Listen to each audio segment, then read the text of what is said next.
Episode 5. The Apostles' Silence on Sunday. Why didn't they say a word? Let's be brutally honest.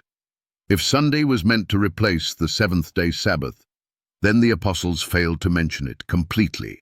Think about that. The men, handpicked by Christ to teach, preach, and write the foundation of the New Testament, said nothing. Not one command, not one encouragement, not one hint that Sunday was now God's holy day. And that silence, it speaks volumes. Let's go back to Acts 13:42-44. The Gentiles didn't request a Sunday sermon. They begged to hear the gospel the next Sabbath, and Paul, the apostle to the Gentiles, didn't say, well, let's just meet tomorrow, on the first day. He honored the Sabbath again, and so did the entire city. But here's the problem for modern Christianity. We've built an entire worship system on a day the apostles never taught.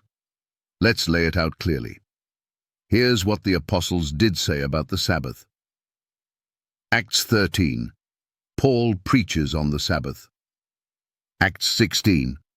Paul finds a place of prayer on the Sabbath. Acts 17. Paul reasons in the synagogue 3 Sabbaths in a row. Acts 18. Paul teaches Jews and Gentiles every Sabbath. Here's what the apostles said about Sunday worship replacing the Sabbath. Nothing, not a verse, not a statement, not a suggestion. They had dozens of chances to clarify, to explain, to say, now that Jesus rose, we keep Sunday instead. But they never did. Why? Because no such change ever came from Jesus or the apostles. It came from Rome over 300 years later. Even in 1 Corinthians 16:2, where Paul talks about laying aside offerings on the first day of the week, he's talking about private preparation at home, not a public worship gathering. There's no church meeting involved. And Acts 27, the famous breaking of bread on the first day? That was a farewell meeting held at night, Saturday night by biblical timekeeping, and Paul preached until midnight. It was never a command, never a pattern, never a new doctrine.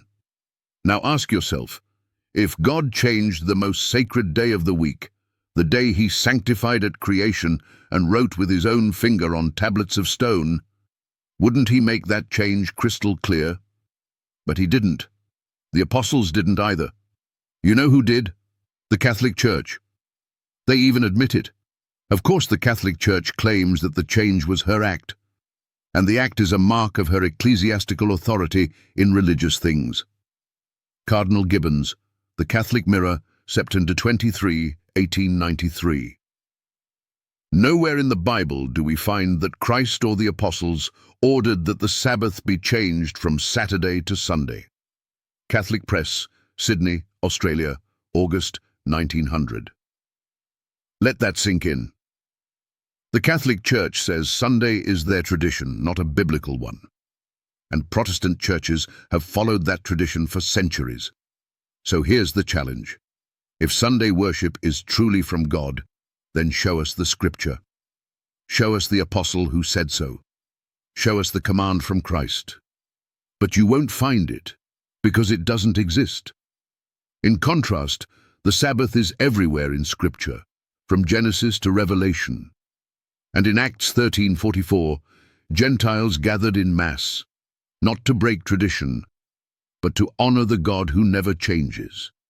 Malachi 3:6, for I am the Lord, I change not. If he hasn't changed, why should his day of worship?